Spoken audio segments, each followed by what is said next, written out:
the topics section. And the first talk is going to be given by Michael Reckley, and it's on his latest work on dynamic local SSE. Thanks for the introduction. So I'm going to talk about SSE and memory efficiency. And yeah, this is joint work with Brice Milhaud. So first of all, I'm going to talk a bit about search for asymmetric encryption. This is unique topic, so I try to introduce it, even for people that haven't been to the workshop. Then I will go through like our main goals. So what is memory efficiency? What do we actually want to construct here? And then in the end, I'll talk about some of our techniques and the results that we obtained. So first of all, so what is SSE? What do we actually want to build? What do we use it for? So say you have a bunch of documents, like confidential data, like medical records or like emails or something like this, all identified by some IDs. And now you want to outsource them to an untrusted server. So how do you do that? Well, you can just encrypt everything, but then it's hard to interact with it. So yeah, kind of the goal of SSE is to like encrypt data, outsource it to the server, and still be able to interact with it, for example, like SQLi queries. And in this work, we specifically focus on keyword queries. So what we kind of do is we have this reverse index that kind of is like a pre-computation of keyword queries. So we have keywords, for example, COVID, and then the identifier lists here on the right. They're essentially all the keywords, all the documents, the identifiers of the documents that match this keyword. And then our goal, so this is represented in the talk like this. And then our goal is going to be to retrieve these identifier lists efficiently from the server, so answering keyword queries essentially. And for this, generally in SSE, you encrypt this reverse index. So you can think of like the reds or like blue squares. You can think of them as being like an access token that you supply to like make a query to the server, and then these lists with the key, they also are encrypted identifiers essentially. And now our goal is to store them on the server. So how can we use that now? Well, we just encrypt the documents, we move the encrypted identifiers to the server, and now we can just supply, given the access tokens, we can supply search queries, for example, where you retrieve the identifier list that the identifiers that match. And you can do update queries, for example, where you supply an update token, and then you can change the data. So this is a dynamic database, whereas if you don't have this update functionality, it's a static, it's like a static SSE scheme. And in this work, we are specifically interested in dynamic SSE schemes, where you can kind of adapt the data to your liking. And of course, we're moving confidential information to the server that we don't necessarily trust. So in the security model, we model it as an honest but curious adversary. So the server is interested in our data, he interacts with us, we give him like queries and encrypted data. So we kind of want to show that he learns nothing except like minimal information. And this minimal information is usually captured by the leakage. So the leakage is essentially what the server learns while interacting with that, but it's kind of an upper bound on what the server can learn. So yeah, essentially in the security model, we want to show that the server learns nothing except the concrete leakage function that we have. And this essentially allows for trade-offs. Of course, you can think of like a leakage function that leaks like only like barely nothing, or like maybe only this size, that's it. But then actually you run into some lower bounds and it gets a lot more inefficient. So in this work, we're specifically concerned about concrete efficiency. So we allow for more standard leakage. So in SSE, usually what we like at this point, what kind of the community thinks is fine leakage. For dynamic SSE schemes, it's usually forward security. So here you leak the database size during setup, then a bunch of stuff during search, like query pattern, access pattern, and like volume leakage, the number of matching identifiers. So if you don't know what this is, it's not that important for the talk. And if you know SSE, this should be very familiar. And then for update, usually you don't want to leak anything to avoid certain file injection attacks. So in this work, we actually do leak something in updates. So what we do is we leak the query pattern and the volume leakage. So this might sound a bit weird at first, like why should this be acceptable? And essentially, if you look at literature, then how can you actually make use of this leakage? Well, you can do file injection attacks. But essentially in settings where you cannot actually inject files, So for example, in messaging services, this would be a bit annoying because there you can clearly inject messages by just sending a message. But for example, in like medical databases, it's a lot harder to inject files. So we believe that still in these settings, this is still an interesting leakage pattern, and we try to study what we can do, even though allowing for a bit more leakage. So this is kind of what we try to do. And yeah, of course, the main theme in SSE usually is to not leak anything about unquery keywords. And this leakage is still fine for that. Like we have like at least like these bare minimum requirements for SSE leakage. So yeah, so how do we actually build SSE usually? Well, you have like this encrypted reverse index. So why not just put all the identifier lists directly consecutively in memory and call it a day? And then like you essentially have like the access tokens would just be pointers, for example, to the beginning of the list. Well, if you just do that consecutively in memory, then it's not secure because clearly the list locations depend on other lists. So they depend on other keywords, which is not what we want. So this is insecure. But luckily, some smart people came up with a different solution where you can just use a hash table. So here, the access tokens would be PRF evaluations of the keyword. Then you store the like you split up the lists into the single identifiers, and then you just store them like in the hash table on the server. And now because the locations clearly only depend on the keyword, everything is independent and we're secure. So this works, but now there's this problem that was identified by Cash and Tesaro in 2014. Essentially, now the retrieval introduces a bunch of memory, like random memory accesses. And this is problematic for efficiency, of course. And actually, it introduces like a main bottleneck in SSE if you really care about like concrete efficiency.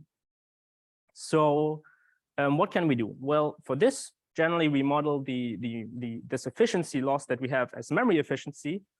And generally on HDs, what we care about is locality. And on SSDs, what we care about is page efficiency. So what is that?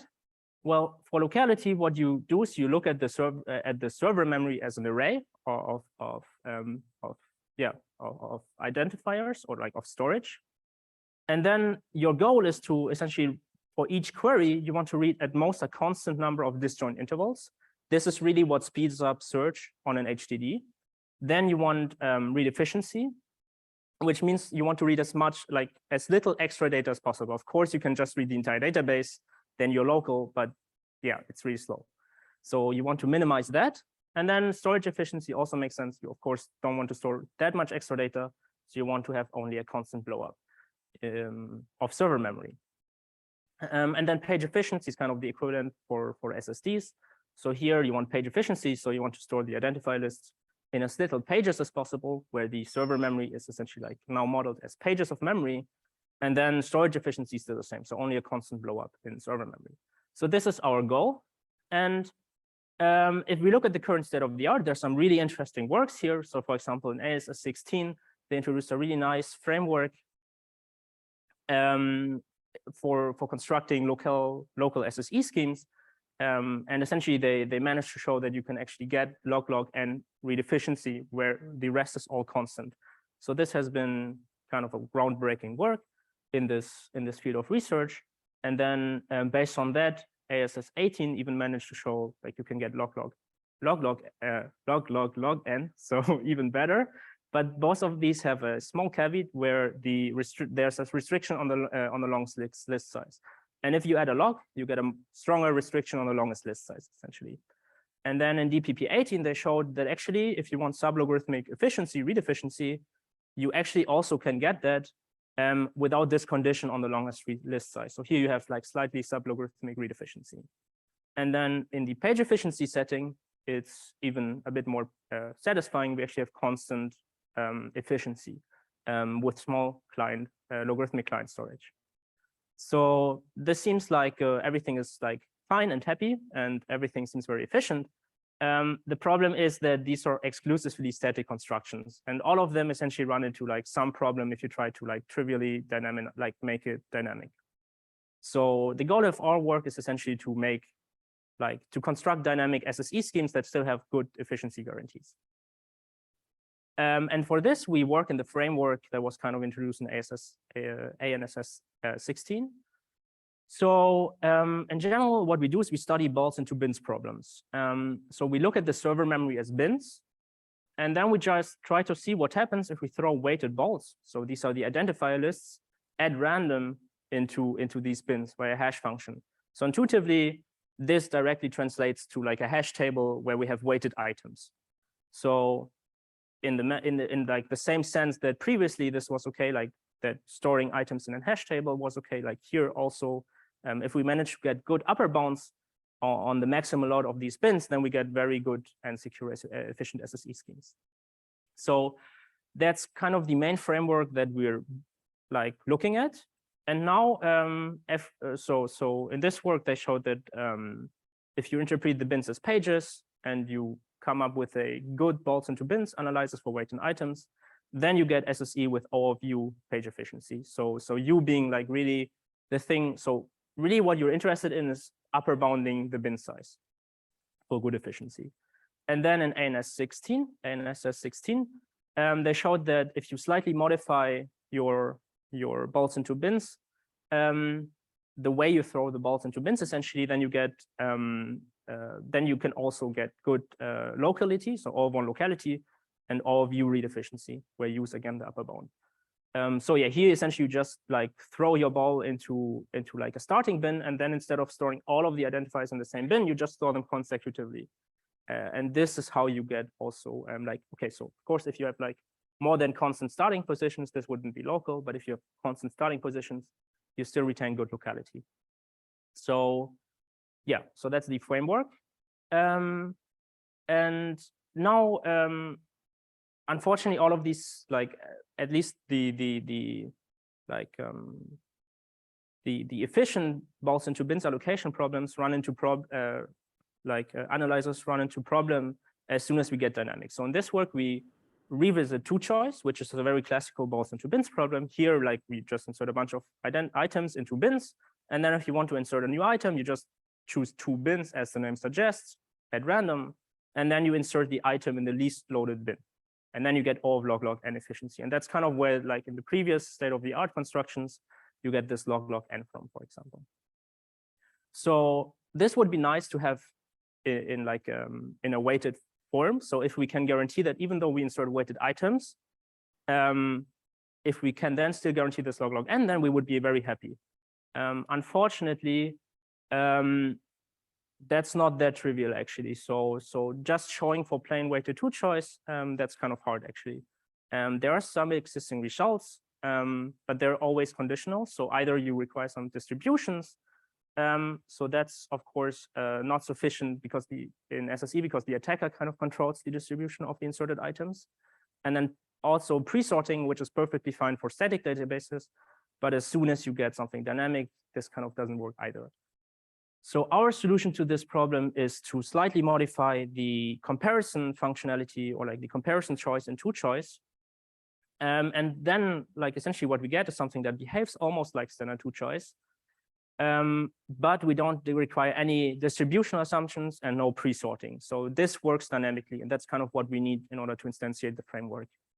And we can also show the same tight upper bound, so like O of log n for efficiency. And then like just plugging into the framework, we get essentially a dynamic SSE scheme with O tilde of log n over p page efficiency. So at least we covered now the page efficient case, but what about locality? And for this, essentially we construct a new transformation. So we call it the generic local transformation that allows you to take any page efficient dynamic SSE scheme. So here are some kind of like there are some conditions that I'm not going to talk about in the case in the talk, but they're not that strong. And then you can transform it into a local dynamic SSE scheme. And on a high level, what we're doing is we're using an overflowing SSE scheme. So this is the SSE scheme in the bottom that has very good local properties. So good read efficiency, good locality, good storage efficiency. But this scheme, we cannot actually show that it won't overflow. And in fact, also maybe like in practice, even like in practice, it will probably overflow. And then essentially we deal with the overflow in another way. And actually here we can use page efficient SSE schemes. So it turns out that if we structure the SSE schemes in a hierarchy where the page size, so this is essentially like, if you think about like the framework, this is kind of the bin size that we're using scaled with the upper bound. So if we use if we instantiate the page size with like this powers of 2 trick, so exponentially growing, then actually we can just store the overflowing items in our page efficient SSE schemes and then get good page, like this good page efficiency then translates to good locality and good read efficiency actually. And yeah, this we like the overflowing SSE scheme we instantiate with a variant of two-dimensional one choice from NS16, and the second one with our construction with the page efficient construction from layered SSE. So I still have a bit of time to go into at least some technical details. So in a bit more detail, what's happening is we use this like like standard two-dimensional one choice technique. So intuitively we choose one bin at random, and then that's the starting position, and then like from that bin on we just insert lists consecutively in the bin as here. And then what you can show is that this like the upper bound here is O of log n. So this has already been shown in ASS 16. But now what we do is we use a technique from ASS 18, which is just cutting off the bin size at a certain fixed point. And now we don't have any guarantees anymore that these bins won't overflow. So we expect there to be some certain, like some type of overflow that we still have to deal with otherwise with our page efficient hierarchy. And kind of the core technical lemma here is that the overflow is actually upper bounded by O of n over polylog n. And this is very interesting because now, even though we have a logarithmic number of page efficient SSE schemes, we still get constant storage efficiency because log n and the polylog n, this cancels out. And then essentially, if you insert an item now that is overflowing, for example, here the purple list, the new identifier would be overflowing because the 5th bin is already full. So what we do is we essentially take the next highest power of 2. So we take here, for example, the list size is 5. So we would take the next higher power of 2, which is 8. And then we store this identifier that is overflowing in the page efficient SSE scheme that has like this page size. And then essentially it turns out that all the efficiency guarantees almost directly translate. So we get O tilde of log n read efficiency. But here there's this slight caveat. Again, can't go too much into detail, but again, as in the previous constructions that have like log read efficiency, we again have a restriction on the longest list size.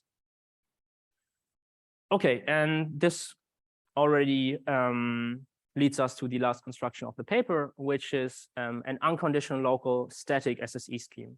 So here, the goal is to see what we can actually do if we don't have this condition on the longest, the restriction on the longest list size. And there's also already a work that does this with O of log 2 over 3 plus epsilon and read efficiency in DPP 18. And in this work, we kind of revisit that framework, and we observe that actually the generic local transform that I talked about a few minutes ago actually allows us to remove the main bottleneck from that construction. So for this, we first generalize a local ORM that they also introduced in their paper to more levels of hierarchy. And then we, again, as in their framework, handle lists with different sizes via different SSE schemes. But now we can actually remove from the small and medium-sized lists, we can remove the main bottleneck via the generic local transform.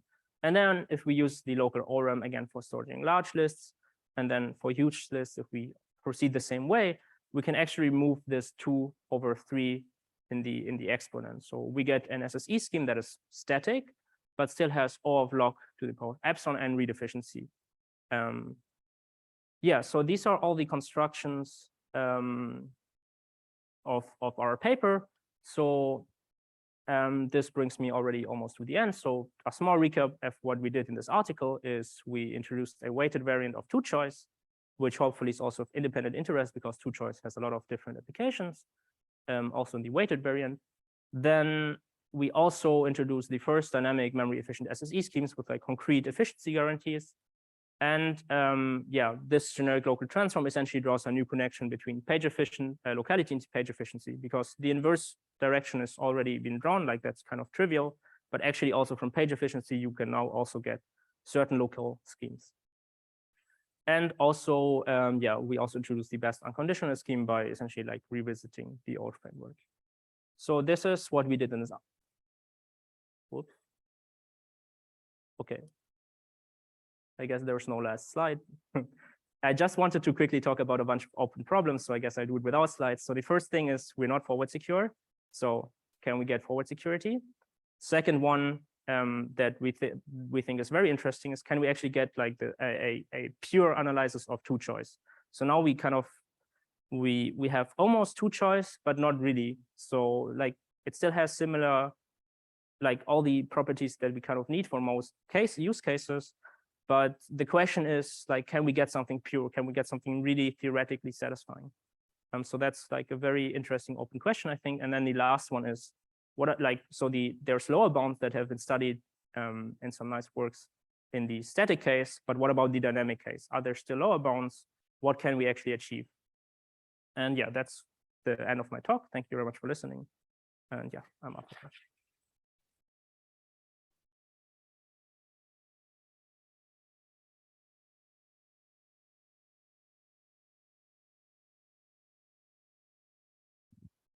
So yeah, I have a question. So your transformation that goes from page efficient to local. So I guess I have two questions. So one of them is it does it give you like, does it preserve, or does it give you like optimal schemes? No, in fact, so what we show is so because we have this cutoff at log n, essentially we preserve like anything up to log n. But anything like that is constant, for example, we wouldn't preserve that, because we can, I mean, if we cut off at constant, then we don't have this overflow guarantee anymore. So it only preserves up to log n efficiency. Yeah, unfortunately. And forget what my second question was. It was still related to your transformation. Yeah. So is it when you use this transformation, can you get pre-existing schemes?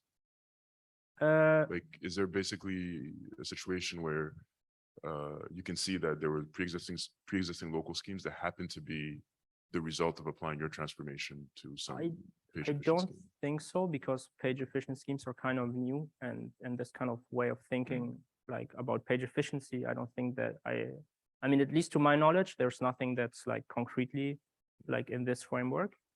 Yeah, just so happens to like retain the same upper bounds like as in other local SSE schemes, because again, we like in this bolts into bins framework, but I think the techniques are different, and I don't think there's anything. So it's really giving you very, very different constructions than yeah, the I original would say local so. I mean, schemes. that's also, I think, what kind of enables dynamism, and why like other constructions are not inherently dynamic. Yeah, thanks for the question. All right, so let's thank the speaker again.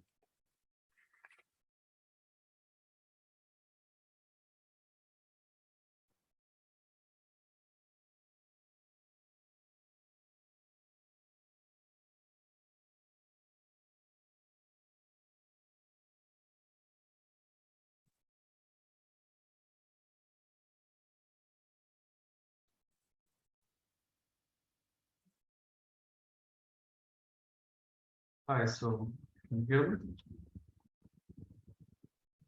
Yes.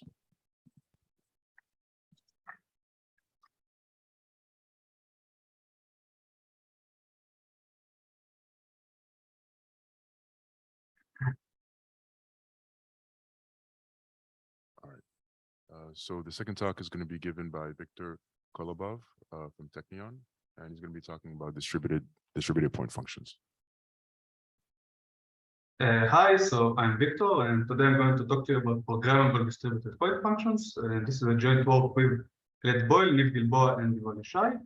So first, talk about point functions.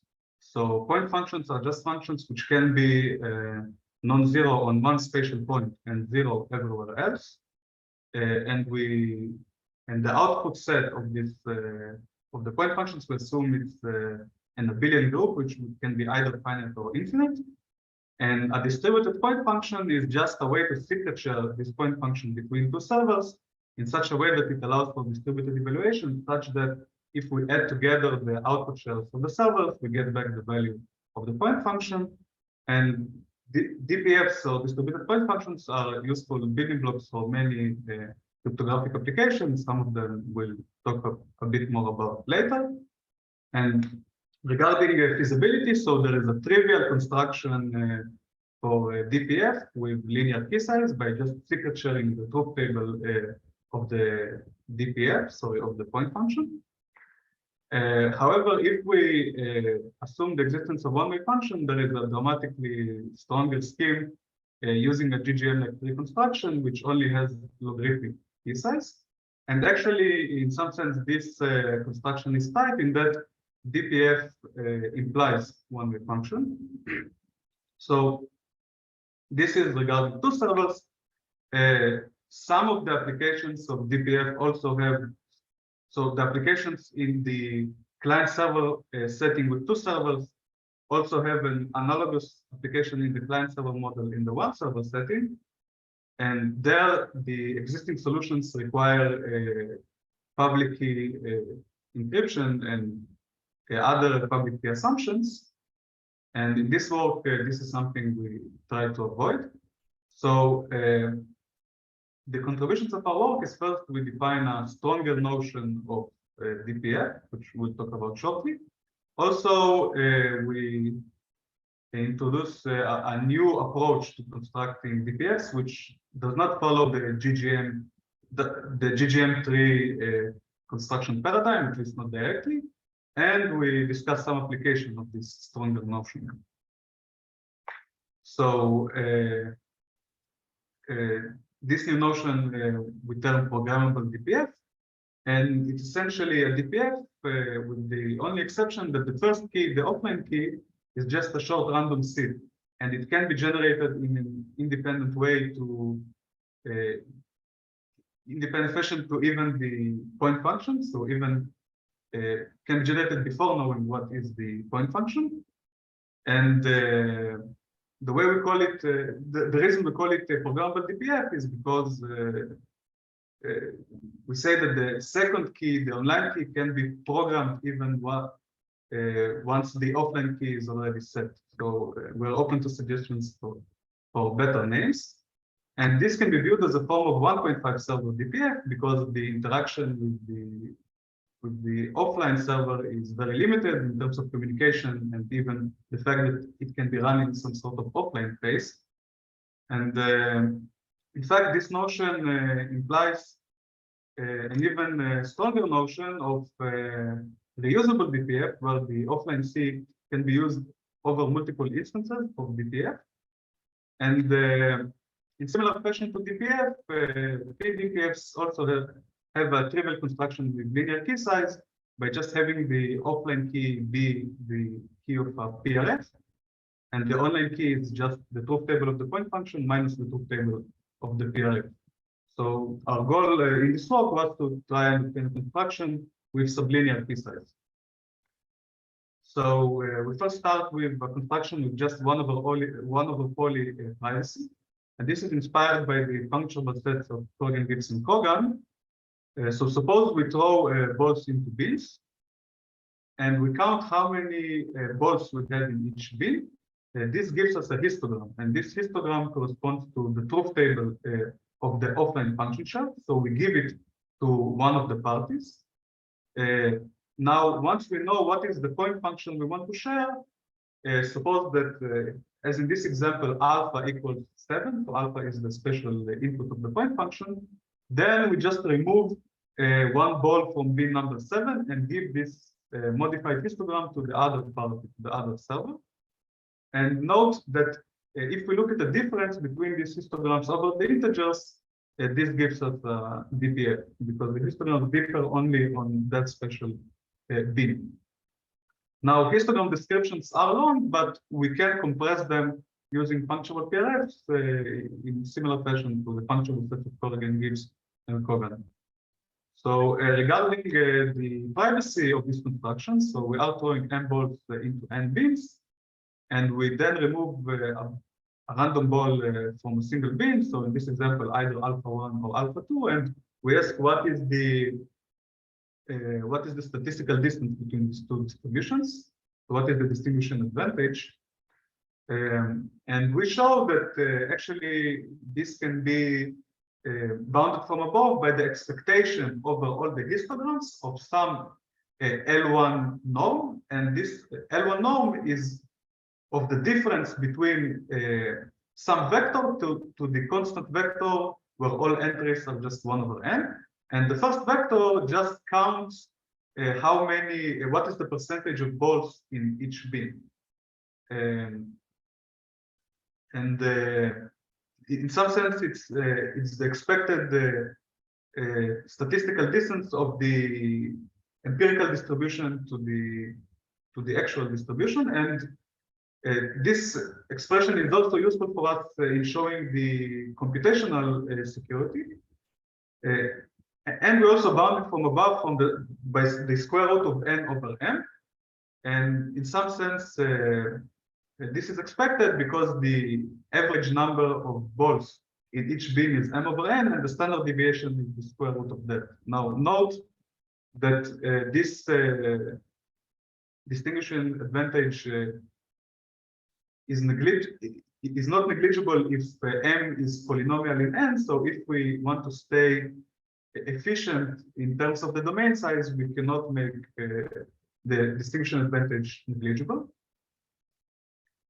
Now, to compress these histograms, we use punctual PRF. So first, let's recall what's PRF, or pseudo-random function. It's essentially a way to perform an exponential compression of a random vector with the promise that if we query only a polynomial number of entries, then this looks like a truly random vector. And actually, since in this work we consider small domains, we can actually look at all the entries of the truth table of this vector. And the punctual PRF is a PRF of an additional property. There are additional algorithms, puncture and puncture evaluate. So puncture takes the PRF key and punctures it such that when we perform evaluation, all the entries of the truth table are there except one special entry that we chose to puncture. So this value is hidden and is replaced by some default symbol. And in typical constructions, the PRF key is just a short random seed, and the punctured key goes like the security parameter times the logarithm of the domain size. Now, how do we compress the histograms? We can just use the punctual PRF. So suppose we take a PRF with domain size m and range or image size n. Then we can view it as throwing m balls into n bins. So for example, if the PRF evaluates to 7 at 22, it means that ball number 22 goes to bin number 7. And we can also remove balls by just puncturing the corresponding input using the punctuable PRF property. And actually, this is the entire construction for the 1 over poly secure programmable DPF. And so here I'll illustrate it. So suppose we have some punctual PRF key. Then we give the offline key, just the PRF key to one server. And once we know the point function that we want to distribute, then we generate the punctuable PRF key, and we just remove, as in the statistical example, we just remove one ball from the bin with index alpha. Then the servers just evaluate this key over all the points they have access to and count how many balls they have in each bin. And notice that here again, the difference between these two histograms gives us DPF. And in this work, we show that even though in the computational setting here, the online server has access to a punctual key and not to a histogram, still the distinguishing advantage is the same as in the statistical experiment up to a negligible term in the security parameter. So this gives us the following result: assuming a one-way function, there is an epsilon secure of PDPF for point function with output group, which is the integers, with logarithmic key size, running time, which is linear in the domain size, and running time for evaluation over the entire domain, which is n over epsilon squared. Now, note that we do not get an efficient algorithm for evaluation at a single point, and indeed, while for some applications it is necessary, for many others, such as PIR, private writing, and PCGs, this is sufficient. And actually, this issue is inherent to our approach, so we don't see an immediate way to obtain, using this approach to obtain an evaluation algorithm at a single point, which is efficient. Another issue that I alluded to earlier is that the security is at most 1 over poly, because otherwise the running time will not be polynomial in the domain size. Now, while the first problem is something that is inherent to our approach, the second problem is something that we can remedy. And this we do using security amplification. So the main idea is to obtain a Shamir sharing of the special input alpha into a Q shares, alpha 1 up to alpha Q, which are sigma-wise independent. So given only sigma or less of this share, no information is revealed about alpha.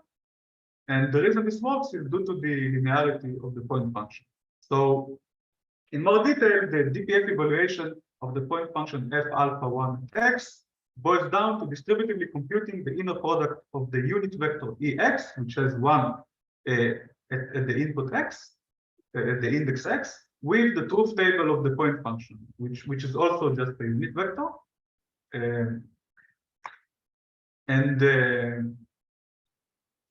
way we amplify the security is that instead we consider Q point functions, f alpha 1 up to f alpha q, and the corresponding locally decodable code. And we want that the inner product of the encoding of the unit vector with the sum of the truth tables will be the same as the first inner product. And because it's a locally decodable code, it's essentially like we are reading Q entries from the codeboard to recover 1 entry from the message. In more detail, in this construction, server 0 receives the Q offline keys, which can also be compressed to a single random seed, and the online server receives Q online keys. Then the servers just compute the inner product of the code, the encoded unit vector ex with the sum of the truth tables of their function shares. And due to linearity, we recover back the inner product expression from the last slide, and it gives us the point function value that we want. Regarding the security of this construction, because we start from PDPF, which is not negligibly secure, we have that each online key reveals some epsilon amount of information about alpha. And using a hardcore lemma, we show that this is essentially the same as each share leaking completely with probability epsilon and not revealing anything otherwise. Thus, we need at least sigma shares to leak to completely break security, and otherwise alpha is hidden. So using a Charlotte bound, this gives us security error, which is exponential in sigma when we choose epsilon to be 1 over LQ. So this means that the computation is polynomial in N, in L, and in Q. So therefore, we need to choose a good code, a good locally decodable code.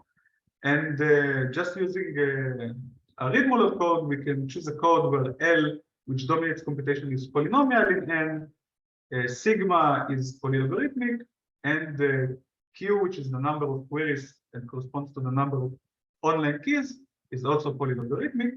And this gives us, assuming one-way function, this gives us the PDPF for point functions with a polylogarithmic key size and polynomial running time for gen and eval all. Now, moving on to applications. A first application is a small domain privately punctuable PRF. So recall that a punctuable PRF allows us to remove a single input from the truth table of the PRF. And privately punctuable PRF allows us to, instead of having a default symbol there, have a new random value there.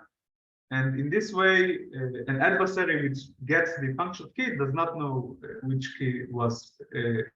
input was punctured.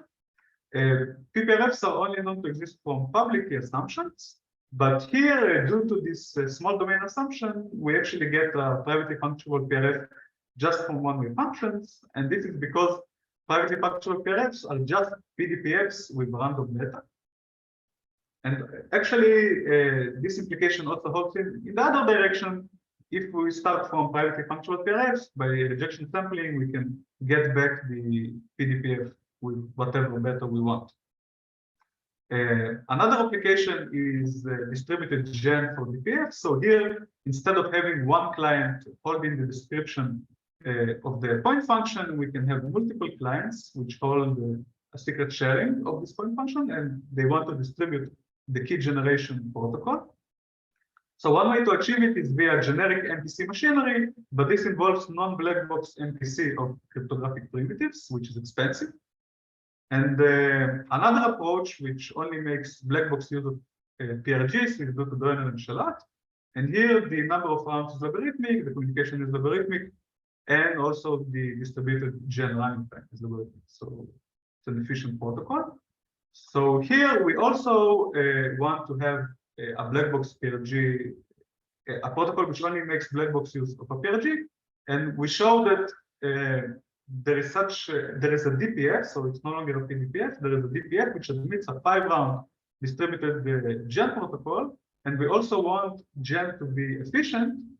And this can be done by just using the PDPF for a point function where the special input alpha is random. So if we need to choose alpha, then the gen time is linear in the domain side. But if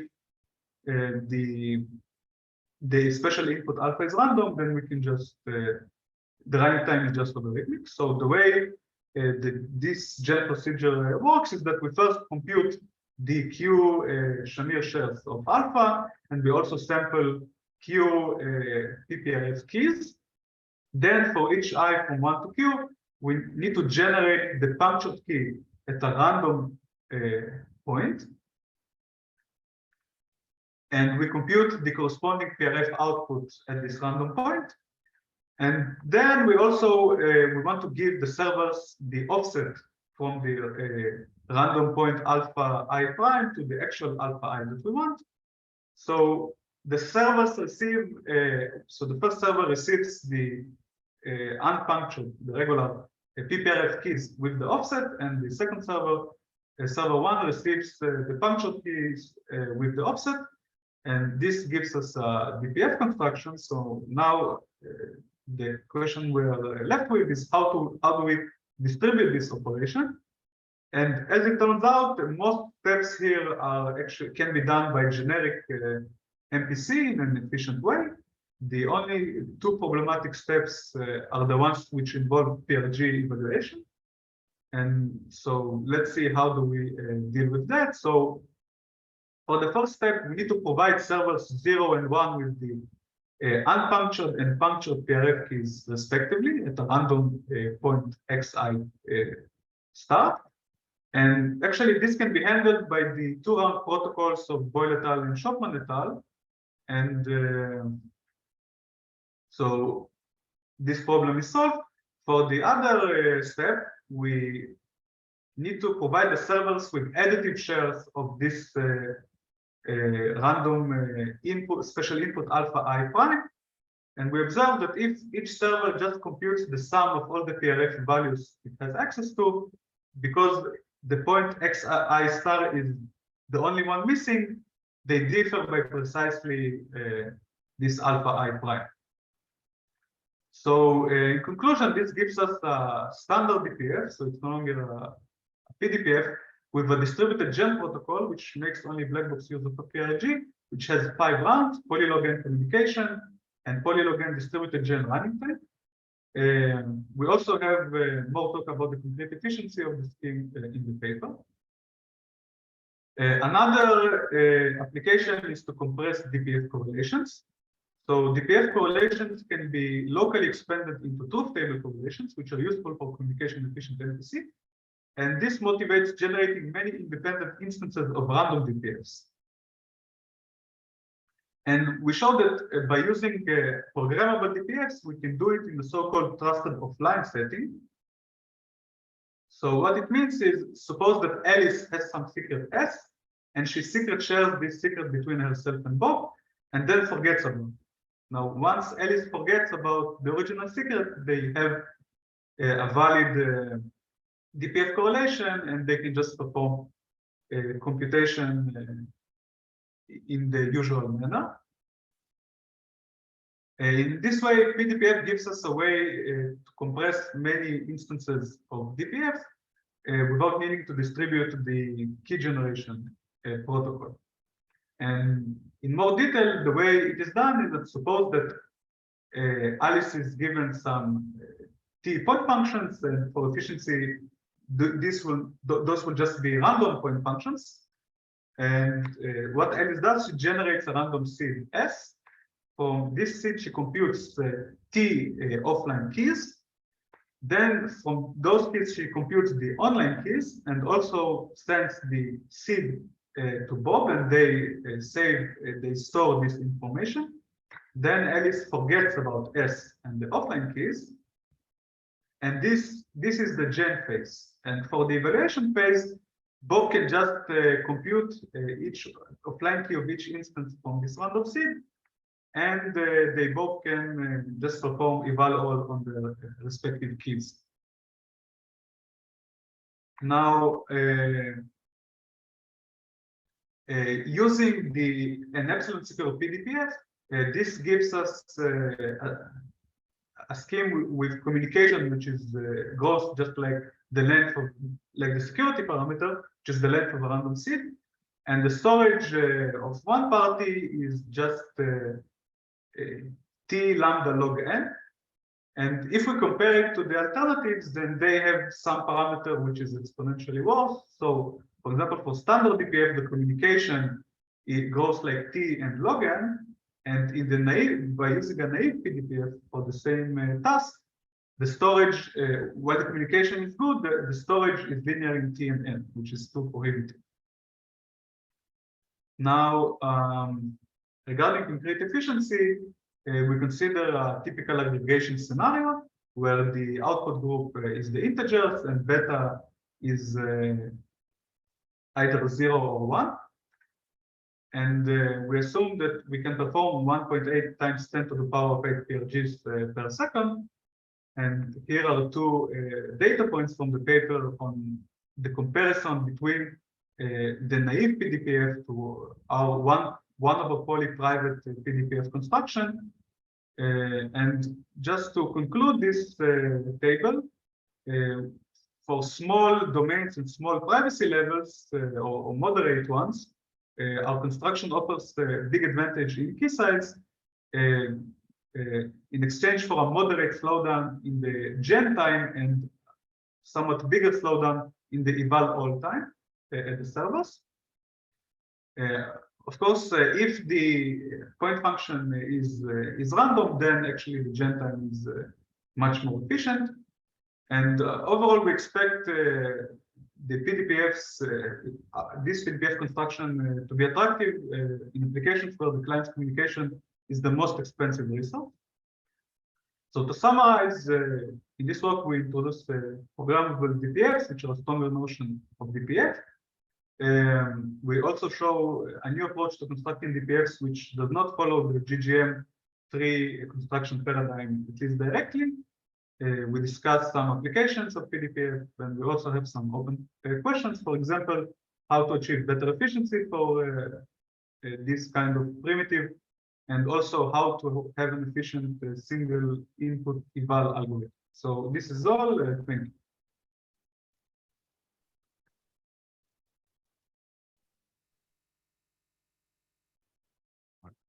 So we have time for a few questions.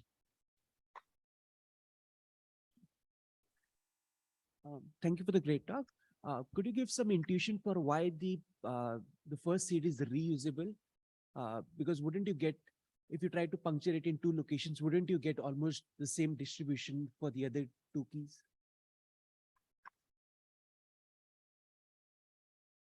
So it's reusable in the sense that it's not like the same construction is reusable. Let me get back to this slide.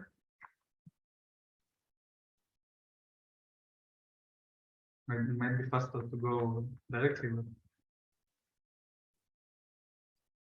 Okay. So it's not reusable directly, but what we can do is that we can give one short seed to the offline server, then the offline server can expand this seed into multiple other seeds, and each individual seed will correspond to a different instance.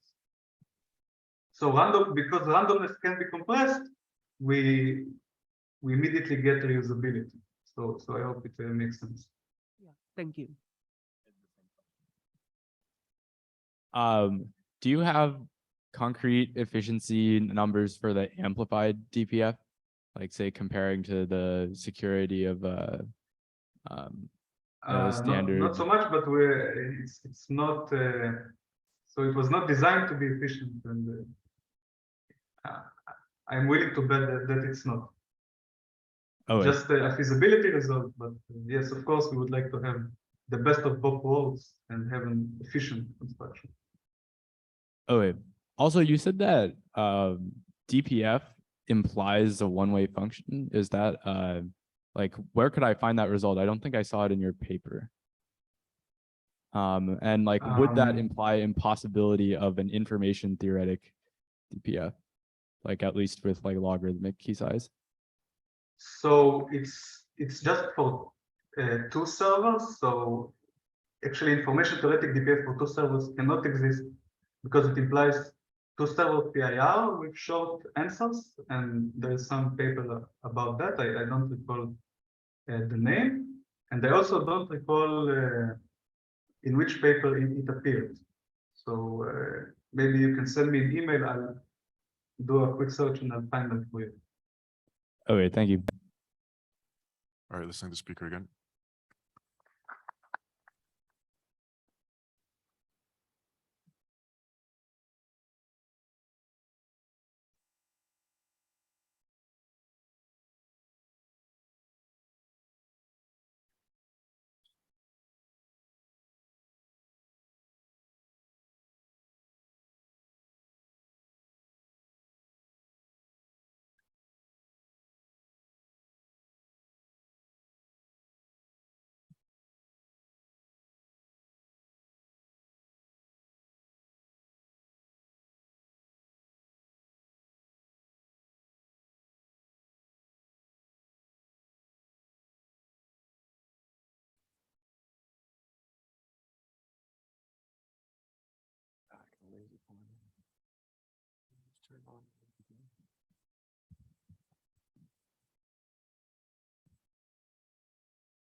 All right. So the third talk is going to be given by Yang Du from University of Michigan, and he'll be speaking about snapshot ORAM. Thank you for the introduction. My name is Yang Du. I'm from the University of Michigan. Today, I will present our new ORAM model, the snapshot ORAM, which has better efficiency for short transcript. This is a joint work with Professor Daniel Genting and Professor Paul Grubbs. Before we start, I will show you some background. As data breaches becomes more and more common today, sensitive information leakage poses a new threat on all the internet users. A simple way to fix that is we encrypt the database slot by slot using some strong encryption scheme. However, this can only protect the data itself, but not provide any protection on the metadata such as access pattern. To that end, ORAM was introduced. Assume a user wants to write on the first address of some untrusted memory of size 3 to prevent the untrusted storage from knowing what the actual address the user wants to write on. What an ORM does is to read the first address, decrypt it, write the new content in, and re-encrypt, write it back. Similar thing will be done for the second and third address.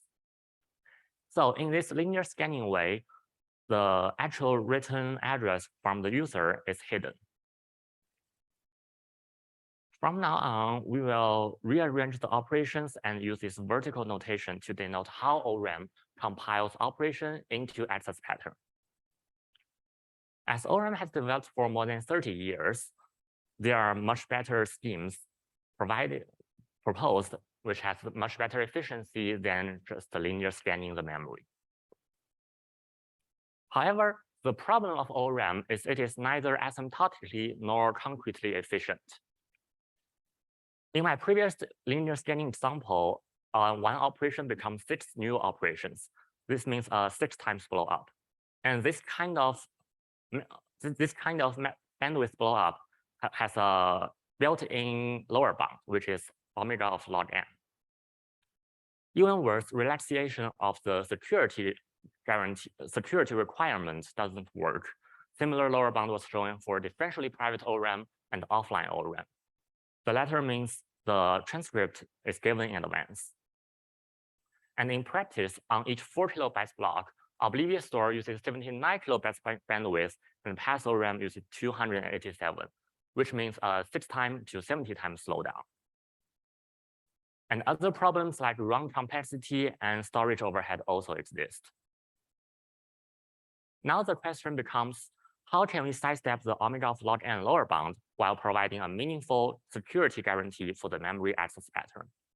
Our key idea is to limit the adversary to an observing window.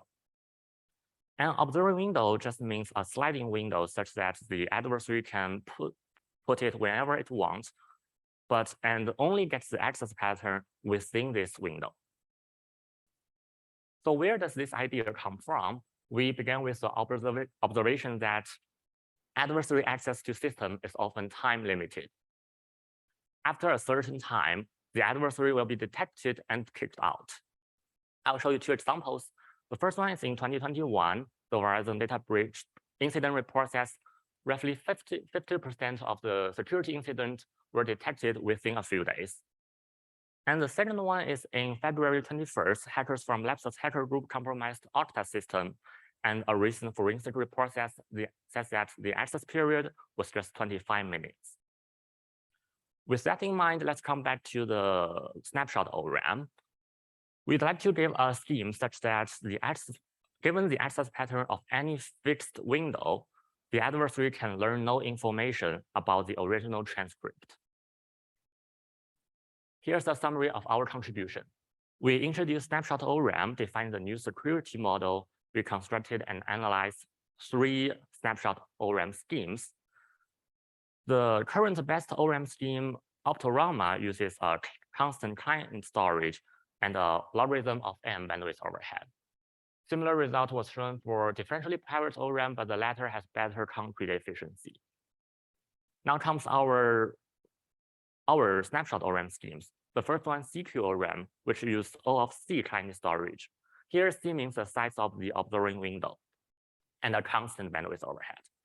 If we furthermore outsource the client storage to the cloud, we can reduce the client storage to constant and only introduce a logarithm of C bandwidth overhead. We showed that this bandwidth overhead is already optimal by giving its lower bound. In the rest of my talk, I will show you the syntax and security of the snapshot ORM scheme of snapshot ORM, and introduce a folklore snapshot ORM, which is only secure for one operation, and increase the window size to a general parameter C, and finally outsource the client storage to the cloud.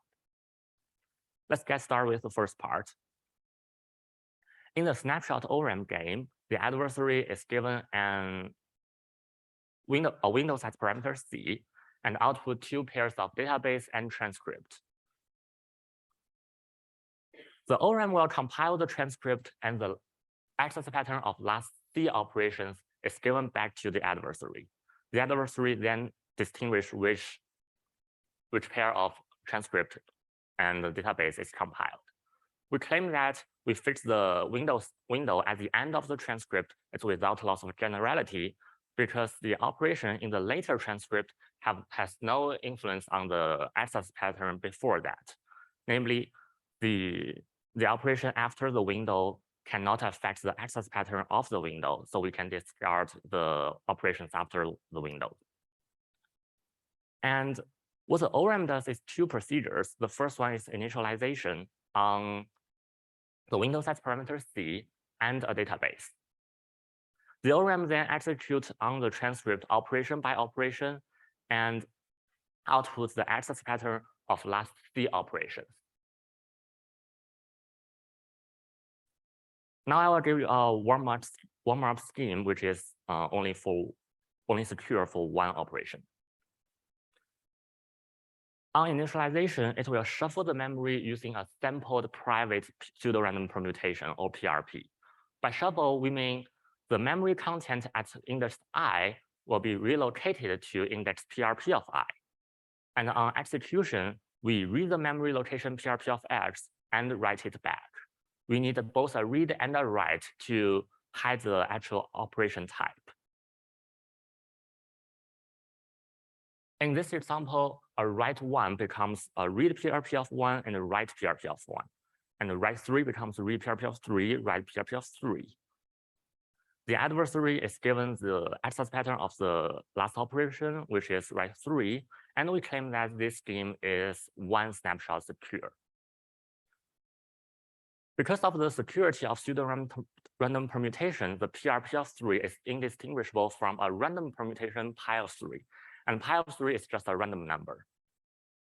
So, which means the access pattern can be efficiently simulated. However, this scheme doesn't work for a window size greater than 2, because if we replace the first operation by a write 3, then the access pattern of the 2 operations are exactly the same. This is because the pseudo-random permutation reveals repetition in transcript. So how to fix that?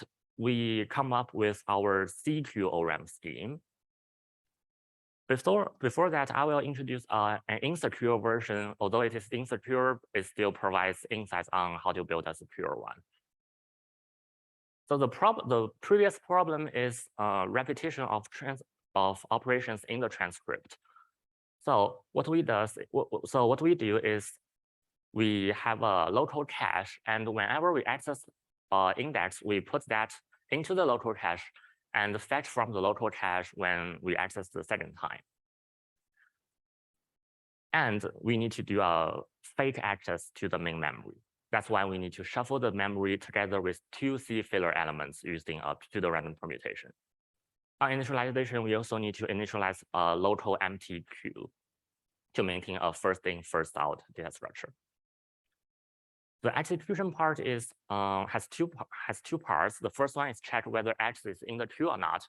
If not, we read the shuffled memory location PRP of X. Otherwise, we do a fake read. And on the second part, we check if the queue is full. If yes, we evict the last element back to the main memory, and otherwise we do a fake write. So in this example of 5 operations, the window size is 2. That's why we need to add 2 C, which is 4 filler elements to the main memory. The table on the right corner shows 4 real elements and 4 filler elements. This is before shuffling. So initially the queue is empty, so we fetch 1 directly from the main memory. That's why we read PRP of 1. And since the queue is not full, we don't do eviction, so we write a filler element 5. So the first read PRP of 1 is the fetch part, and the second write PRP of 5 is the eviction part. On the second operation, 1 is already in the queue, so we do not fetch from the main memory. Instead, we do a fake read, And since the queue is not full, we do a fake write. On the third one, since queue is not in the queue, so we fetch 2 from the main memory, and we also do a fake write because the queue is not full. Now on read 3, this time the queue is full, so we need to evict 1 from the queue back to the main memory. So we read 3 in and evict 1 out. Similarly, for the last operation, we read 4 in and evict 2 out. Now, if we put all the memory access pattern together and let the adversary see the access pattern, the adversary can choose where the window is. And we try to claim that no matter where the adversary puts the window, the 4 access areas in the window are distinct. However, this claim is not true for all the transcript. If the adversary alters the last operation, they replace it by a write 1, the fetch part of the last operation becomes a read PRP of 1, which is same as the eviction part of the second to last operation. This is what we call fetch after write back hazard. And to fix that, what we need to do is to add a second queue to the insecure version. We need to remember the written back value for CMOL operations and move the contents from the second queue back to the first queue if accessed again. So the main point is we need to fetch the memory content from the two queues whenever possible. Now I will give the name of the 2 queues. The first one is called write queue because we perform the actual memory operation. We modify the contents in the write queue. And the second queue is what we call read queue because the second queue is only for the remember the written back value, which is read only. To summarize, on the first part, we need to check whether X is in the write queue. If yes, we read a filler. And if not, we check if X is in the read queue. If yes, we fetch X from the read queue and do a fake read. Otherwise, we fetch X directly from the main memory. On the eviction part, we check whether write queue is full or not. If yes, we write the last element back. Otherwise, we do a fake write. Finally, we check if the read queue is full or not. If yes, we just discard the last element. This example is used to show you how the 2 queues works.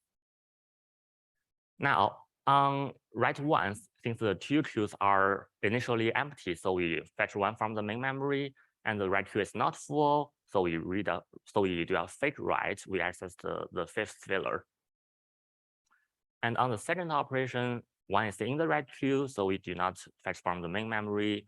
We do a fake read, and the queue is not full. We do a fake write. On this read 2, since 2 is not in the queue, then we fetch 2 from the main memory. We move 1 to the right, let 2 in. And now the queue is not full, so we do a fake write. We do a fake eviction. On read 3, now if we fetch 3 to the write queue becomes full. So we need to evict 1 to the read queue and also to the main memory. Now we move 2 to the right and read 3 in. On write 1, this time 1 is not in the write queue, but it's in the read queue. So we directly move 1 back to the write queue and do not do a memory access of 1. Instead, we do a fake read, which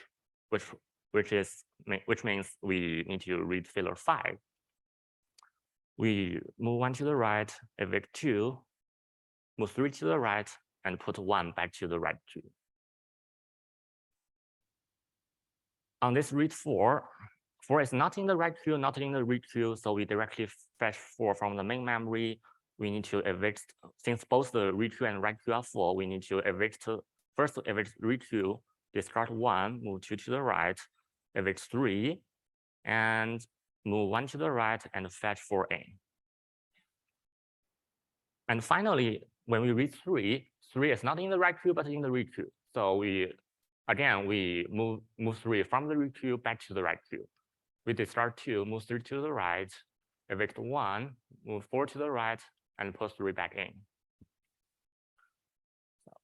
So this time we evict 1 and read a filler element. So if you may notice, the on the right corner, what is highlighted red is the actual access pattern. If we put the access pattern together, this time we can claim that for every 2 adjacent operations, the 4 addresses are distinct. And after applying a PRP on it, the address will be different and independently random.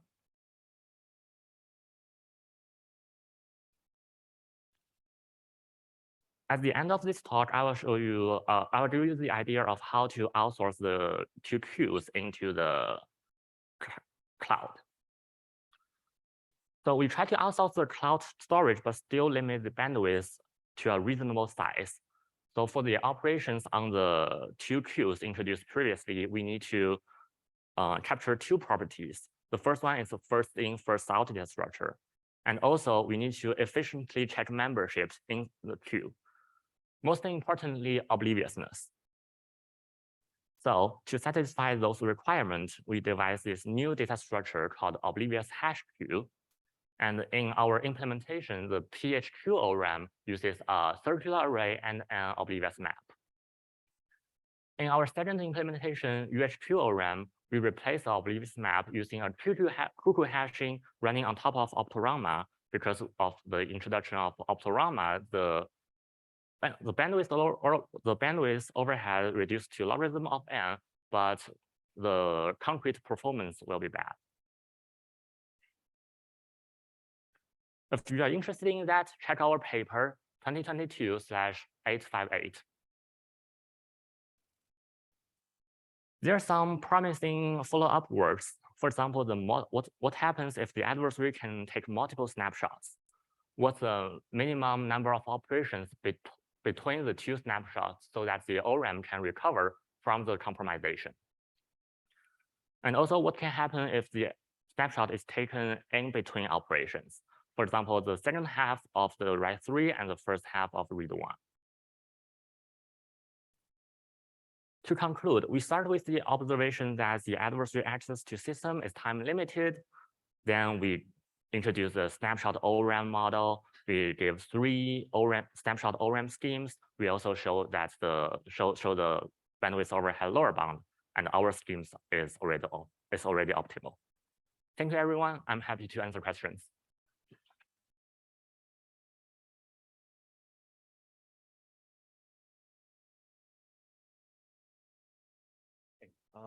So in the first slides in the motivation, you mentioned that many attacks, many breaches last only a few days, right?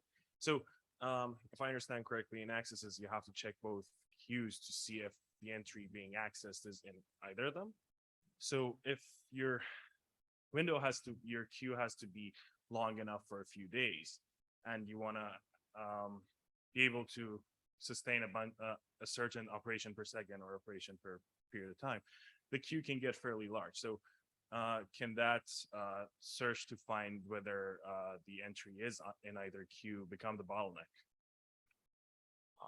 That's a good question. So what we claim that the size of the queue will be relatively short comparing to the size of the database.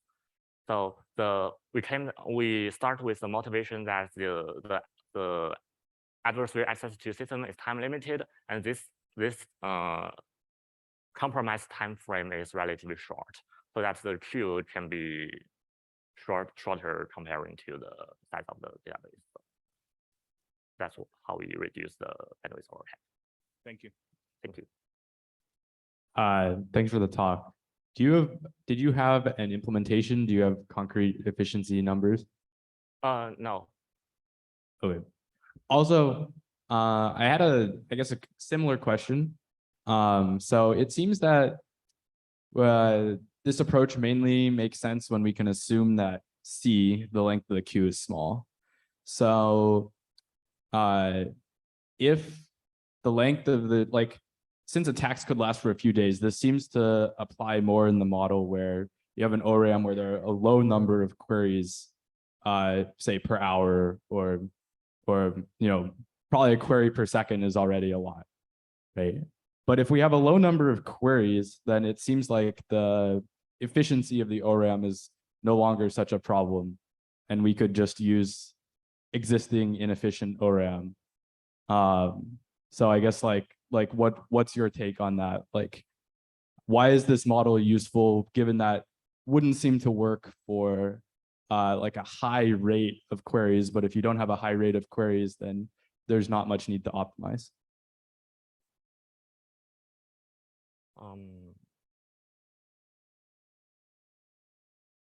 That's a good question. So what we did here is the motivation of this new ORAM scheme is just to limit applies where the adversary access to the system is say short time, and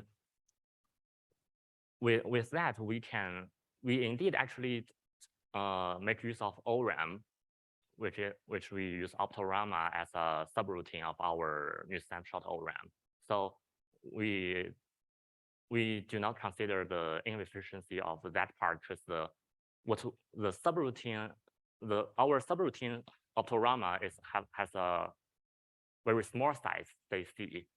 So the inefficiency can, like, we do not take that into consideration. Okay, maybe I can follow up with you. Thank you. All right, let's thank the speaker again.